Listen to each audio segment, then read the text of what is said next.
July นี่ขัดสังนี่สมนี่ปรุกอันนี้ไงน่าอมลูกุมสังนี่สมนี่ปากทูงินโดนัลด์ทรัมป์ไปเฮียนิน US dollar 2.2 billion แล้วหลอดชัวกันนี่ตรูเร็มครบไหมอันเรียกัง This morning there is growing scrutiny over President Trump's skyrocketing income while in office. Nearly 1,000 pages of new. อาจารย์จุดตัวไหนเฮียนินทรัมป์ไปเฮีย president อันนี้บอกเสียเฮีย president อันนี้ไล่เฮียนินเฮติจ่าที่อัลโหลดชัวกะถ้าคำมินมากันเตีย opposition แต่เขาเพย์จอนินอันสวยเสียนะซาเองเงี้ยอมเสีย president อันนี้บอกสิ่งที่เงี้ยเฮติยังซุ่มโดนนะแต่เราอินทำหน่อยที่แต่พวกเขานินโซนนะคะอันโซนนะซาอังเร่งครบมาอย่างนี้ Newly released financial disclosure forms reveal the president earned $2.2 billion in total income in 2025. 2.2 billion US dollar อาตูรูเร็มครบไม่เฮติเลยฮิโม 1.4 billion of which came from crypto and meme coin related business. meme coin และcrypto related business ให้มีอาซุมโดนนะอาจังเฮียนิน 1.4 billion US dollar หลอดชัวกันนี่ 1.4 billion US dollar ฮิโมอินเดียปอยซาจวนไวเบลเชสิงขัดสังนี่โดนไลเวลนี่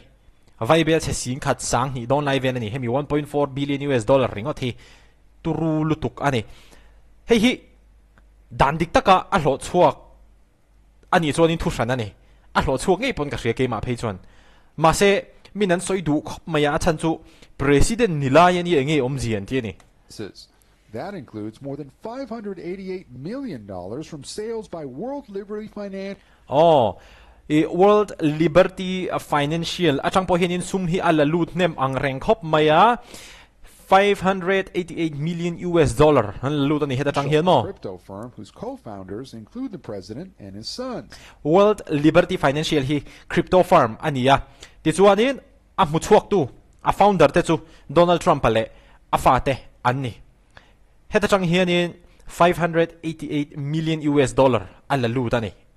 Those massive profits coming as the Trump administration loosened restrictions on the rapidly growing industry during his second term. Democrats are seizing on the disclosure, with Senator Elizabeth Warren on social media overnight urging the Senate to pass legislation to stop the president and his family from. Hey, Democrats นั้นปังส่วนนี้ President เลยอาชุ่งเตฮีคริปโตจังอ่ะโลกนัดเตลโตโลตูรินเองที่นั่นมันนี่มาลรูอารอนเตียนี่เฮ้ยฮิจูทรัมป์ไปที่อันทิกเวไม่ไม่ยังไงอ่ะอาจารย์จูอามาเลยอาชุ่งเตดิน World Liberty Financial Crypto Farm อาจารย์คันขัดยังสัตว์ขันละลูดเทียเราปุยโจงมาตลอดเลยตรอ from continuing to profit off crypto. Once a crypto skeptic. Do you ever dabble in Bitcoin or cryptos? Hey, August, asang ni somni pakata interviewer pakatina Donald Trump pa azona chungchang ania kum sang ni somni pakat khachuanin Donald Trump hian in cryptocurrency vel hi alangai sang vak lo ani I don't. I like the currency of the United States. I think cryptocurrency ai zon in United States currency US dollar hi kangai sang zok atia Trump pan mo kakha kum nga kal ta vel khan ani I think the others are potentially a disaster waiting to happen. Trump embraced it during the 2024 campaign. Maro chu kum thuma veya kum sang ni somni pakata khatiang khana soya kum sang ni somni pali ani meu chuanin Donald Trump hian in hemi cryptocurrency Bitcoin kan ti ang chi te hi a that thu le US a sarkar na an chang le ani chuanin an support don ani ti thu te kha Trump pakhanin aron soita a chuta tak chuanin hetiang buaina heron chuak chhota ani kan soizelang The United States will be the crypto capital of the planet. India ram pu ati India ram te kati khovel pumpuya crypto capital ani don ani United States city in Trump chuanin a campaign lai khanin apuang ta ani kha tak kha kum sang hi somni pakhata chuanin cryptocurrency velangai sang lo kum sang hi somni palia campaign lai chuan cryptocurrency angai san thu te United States po hi crypto capital apuan tur thu te a om tur thu te ti khanin aron soita ti chuan a president tatsia a president la hianin a policy hianin cryptocurrency lampang kha zelen na kha an pe zaw dewa ti chuan a policy kha tianga zelen na an pek zaw deu pia lama khan amale a chung te a fa te khanin World Liberty Financial tero aminga soi sual em long chumo khami cryptocurrency farm kha ข้ามีข้าอันโลดินเละเจียบ็อกซี่จู่ฟังส่วนนี้เหตุตะเคียนนี่มีตั้มตะกินทรัมป์อันสวยเสียตาอันนี้policy เฮียนคริปโตเคอเรนซีฮีดาปอยมัวที่ส่วนอันมานี่เฮียนินอันช่วงนี้เตียงเฮียนินคริปโตเคอเรนซีคริปโตฟาร์มฮีอันโลนี่เละบ็อกซี่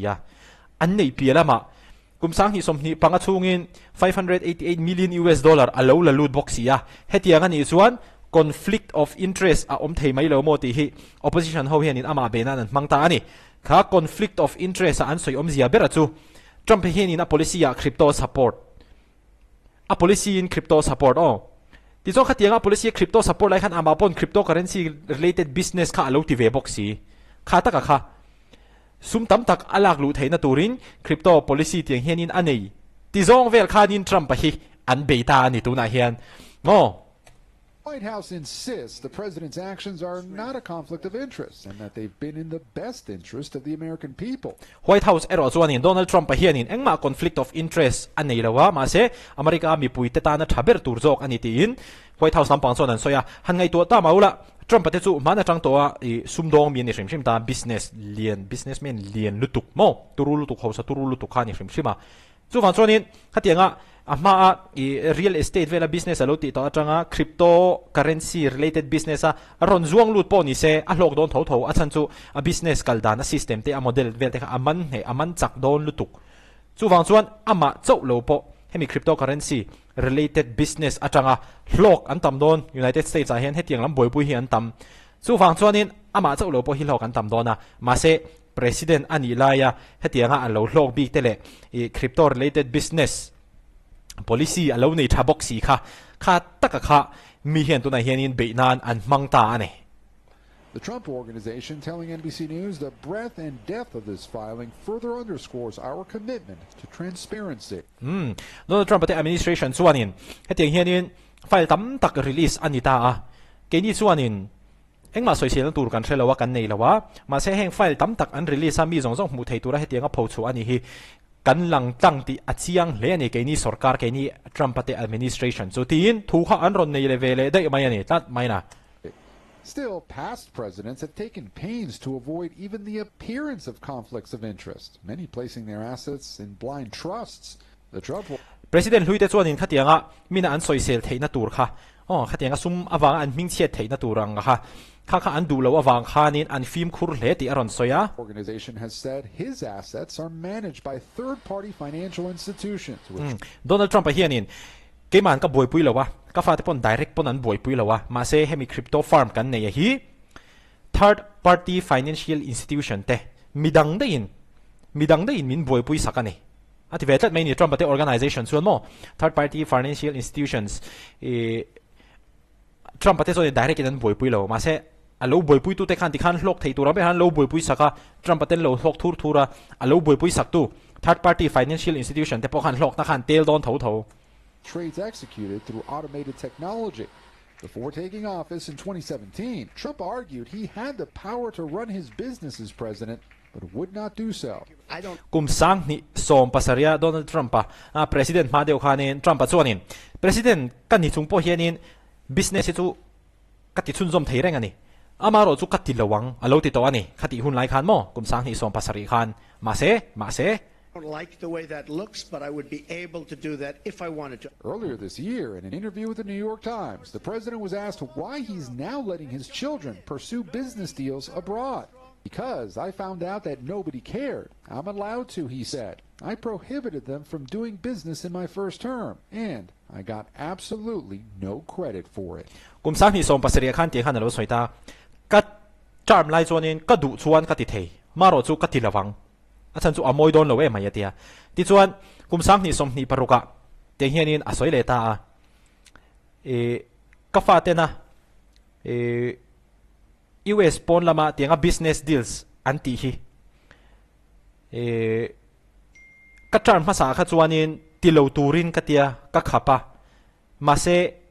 ฟักกัดโลแล้ววะมินัน appreciate แล้ววะกัดตานมาอันง่ายแล้ววะจู่ฟังส่วนนี้ตัวหน้าส่วนนี้กัดตีตีร์ตัวนี้ที่แหวฟักไม่นี่อดีตแวร์ไงโดนัลด์ทรัมป์ไงดานาชัวร์มั้งฉันจู่president ทรัมป์ภาษาฮันดิกตะกติขาตุ้มเวมวยไนตักขันมาเซมีขันเองก็ตานมันเลยไงตักสวงแล้ววะส่วนตัวน่ะส่วนนี้ฟ้าแต่ข้าอันตีตีร์ตาโม่ phát hiện tỷ tiếp ta xem à mà thế bọn thì han phát hiện han crypto farm thế kha din ta một suộc ta founder anh ông ta khá tiếng ní chi kha nên anh rồi soi xe lệ ta lùi mấy này. The financial disclosure forms also reveal the president earned $80 million in income from settlements tied to his lawsuits against several media and tech companies. Han turu mấy về chân chú Donald Trump bây giờ nên ama le chung te pon yang chân chin dik lo taka lo upload tu media tam tak kha aking le ta ni lawsuit file la ni khata kha nin chaka ni Donald Trump kha chu wang chu anin Donald Trump an lo ti ming chia ta wang khan hang media company tam tak te khanin poisa kha Donald Trump kha an peta chur ani chu poisa an pek link kho ma chu $80 million chuang atling ane turu rem khop mai dot soi te le mi ti mual pho tu ma hanin be ringo te poisi ani lang chiang hle mai Trump an hlawh pui hle mai. The report was more than 900 pages long, while former President Obama's final one was 8, and former President Biden's was 11.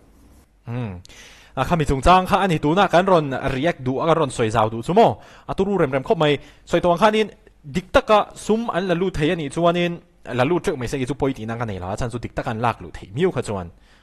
diktaka la lu thei chia lo te le thiam ve lo te le la lu thei ve in ngai thei box si lo ti ngai na she box si lo ama political views